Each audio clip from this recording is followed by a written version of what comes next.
Di sebuah pasar tradisional di kota Serang, Banten, seorang polisi muda asal Jakarta bernama Bribtu Dimas dikenal karena sikapnya yang arogan dan suka memamerkan kekuasaan.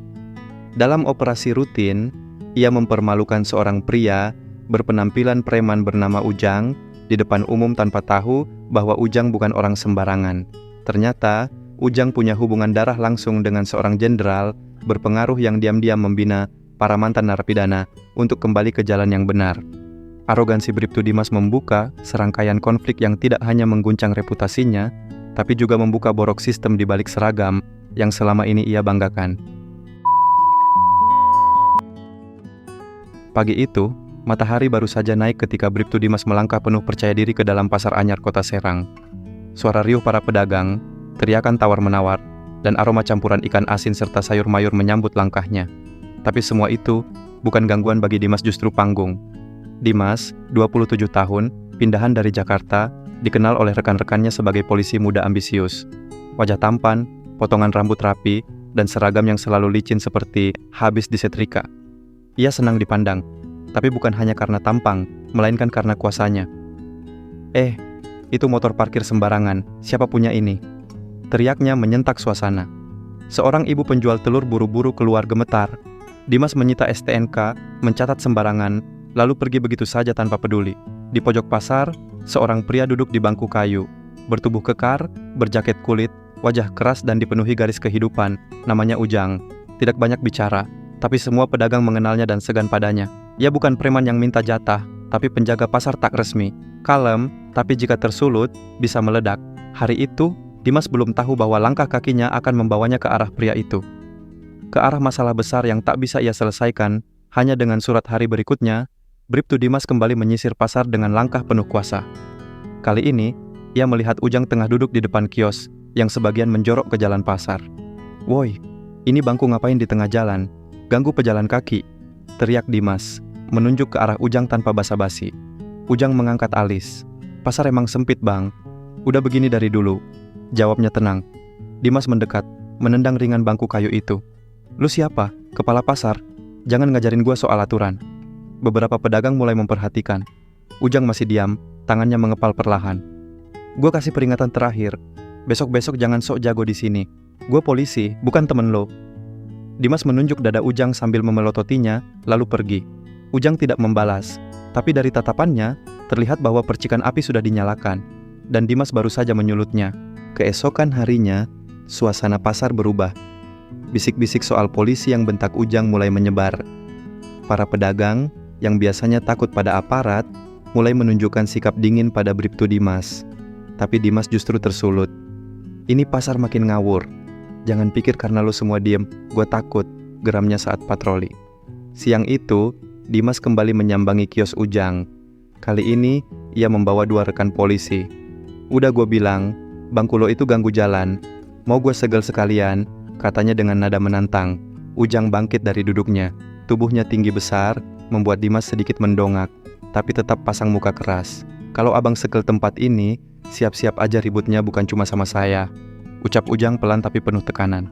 Rekan Dimas mulai gelisah, menyadari suasana tegang, tapi Dimas malah nyengir. "Oh, jadi lo ngancam polisi?" Ujang menatapnya lurus. "Enggak, saya ngingetin. Kadang orang lupa di mana tanah yang dia pijak."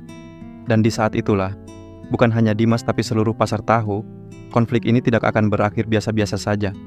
Setelah konfrontasi terakhir, Bribtu Dimas merasa gengsinya diinjak. Ia mulai gerilya cari celah, menjatuhkan Ujang secara resmi. Dari razia dagangan sampai pengusutan izin kios, semua dicari-cari. Beberapa pedagang mulai resah.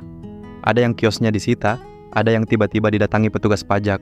Semua tahu, ini ulah Dimas, tapi tak ada yang berani bicara. Di sisi lain, Ujang tetap tenang. Ia tak melawan secara langsung, tapi mulai mengaktifkan jaringannya. Beberapa pria asing mulai sering nongkrong di dekat pasar, berbadan besar, berpakaian preman, dan tak banyak bicara. Dimas mulai merasa diawasi. Suatu malam, saat ia pulang dari tugas, motornya dibuntuti oleh 2 pengendara misterius. Ia berbelok tajam ke arah gang kecil, dan mempercepat laju. Jantungnya berdetak kencang. Esok harinya, di meja kerja polsek, ia menerima sebuah surat tanpa nama. Isinya hanya 1 kalimat, "Berhenti cari gara-gara. Sebelum Jakarta tahu siapa kamu sebenarnya." Tekanan makin besar, dan Bribtu Dimas merasa waktunya unjuk taji. Ia mengumpulkan beberapa anggota, menyusun laporan rekaan, ada indikasi transaksi barang ilegal di sekitar kios Ujang. Tak butuh persetujuan panjang besok pagi, penggerebekan digelar. Pagi itu, pasar gempar. Polisi datang lengkap, rompi anti peluru, senjata panjang, bahkan mobil patroli siaga di mulut gang. Ujang hanya duduk di bangku kayunya, menatap semua dengan mata tenang. Dimas mendekat dengan penuh kemenangan. "Bongkar semua laci, buka gudang belakang," teriak Dimas. Tapi saat gudang dibuka, tak ada apa-apa. Hanya tumpukan beras, mie instan dan dus kosong. Warga mulai berkumpul, menatap sinis. Seorang ibu berbisik, "Mainan aparat." Ujang berdiri pelan, menatap Dimas lurus. "Abang cari barang terlarang. Hati-hati jangan sampai yang ketemu justru aib sendiri." Dimas menahan emosi, tapi sorot mata rekan-rekannya sudah berubah. Bukan lagi hormat, tapi ragu. Dan untuk pertama kalinya, Dimas merasa tak lagi berdiri di atas tanah yang kukuh. Dimas tahu gengsinya hancur di depan warga dan rekan sendiri. Tapi dia belum mau kalah. Ia mulai main strategi lain media sosial. Dengan bantuan temannya yang bekerja di media online, Dimas menyebarkan video singkat yang hanya menampilkan cuplikan Ujang berdebat dengannya. Potongan itu diedit seolah-olah Ujang menghalangi tugas negara. Tak butuh waktu lama. Berita viral dengan judul bombastis. "Preman pasar berani lawan polisi saat razia." Kolom komentar terbagi dua. Ada yang mendukung polisi, tapi banyak juga yang curiga. Terutama warga sekitar yang tahu fakta sebenarnya. Mereka mulai balas dengan unggahan video utuh, termasuk saat Dimas marah-marah tanpa alasan. Malam itu, tagar #polisi arogan dan #Ujang bukan preman mulai naik. Dimas panik. Akun pribadinya dibanjiri komentar negatif. Bahkan, seseorang mengunggah fotonya sedang bermain judi online saat sedang dinas foto lama yang dulu ia pikir sudah hilang. Saat ia membuka DM anonim yang mengirim foto itu, hanya ada satu pesan. "Lo buka pintu perang bro, sekarang rasain panasnya." Dan Dimas akhirnya sadar ini bukan sekadar konflik pasar. Ini soal harga diri, kekuasaan, dan siapa yang lebih dulu terbakar. Tekanan makin menggila. Nama Dimas tercoreng, atasannya mulai memanggilnya, dan rekan-rekan mulai menjauh. Tapi bukannya mundur, Dimas malah lepas kendali. Suatu malam, ia mendatangi pasar bersama dua preman suruhannya. Mereka menggeledah kios Ujang tanpa surat resmi. Ujang sedang tak di tempat. Kios diacak-acak. Barang-barang diobrak-abrik, lemari didobrak, bahkan beberapa karung dagangannya dirusak. Semua dilakukan dalam gelap, cepat, dan diam-diam. Tapi yang Dimas tak tahu, ada kamera CCTV kecil tersembunyi yang merekam semuanya. Keesokan harinya video itu diunggah oleh seseorang dengan akun anonim. Judulnya menyala. "Inilah wajah sebenarnya, polisi hancurkan kios warga tanpa surat resmi." Video itu viral hanya dalam beberapa jam. Media mulai menyorot polsek tempat Dimas bertugas. Nama Dimas disebut di berita televisi malam. Tak ada pembelaan dari kantor. Ia sendirian. Dan Ujang datang kembali ke pasar pagi itu, tersenyum kecil melihat kiosnya berantakan. Kadang, yang main kotor duluan, yang keringetan duluan juga.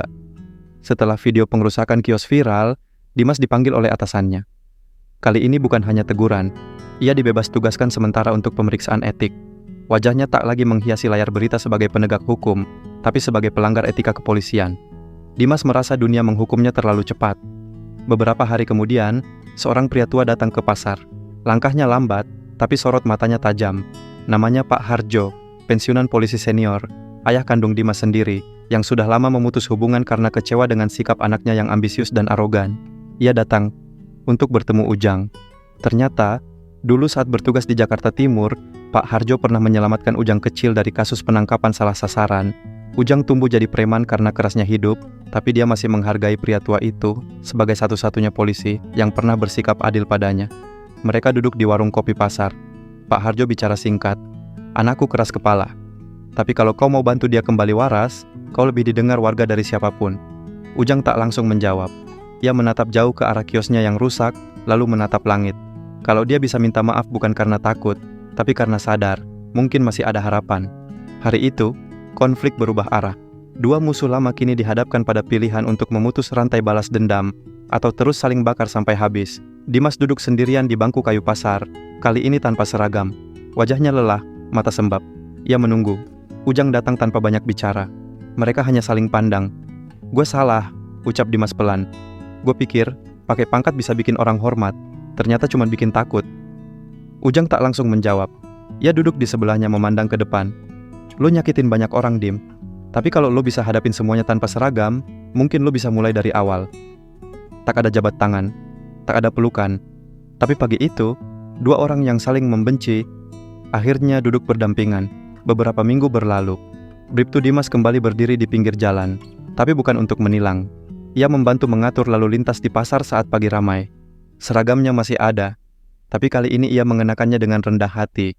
Warga mulai menyapanya perlahan, tak lagi dengan curiga, tapi dengan netral. Beberapa bahkan mengangguk hormat. Di sisi lain, Ujang mulai mengembalikan kiosnya sedikit demi sedikit. Ia tetap keras, tetap ditakuti, tapi kini tak lagi sembarangan menindas. Suatu pagi mereka bertemu lagi, tak bicara banyak, cuma saling pandang, lalu sama-sama tersenyum kecil. Bukan karena semua luka sembuh, tapi karena keduanya memilih berhenti menyakiti. Terima kasih sudah menonton hingga akhir. Cerita ini adalah hasil karya fiksi yang terinspirasi dari berbagai realitas sosial di masyarakat.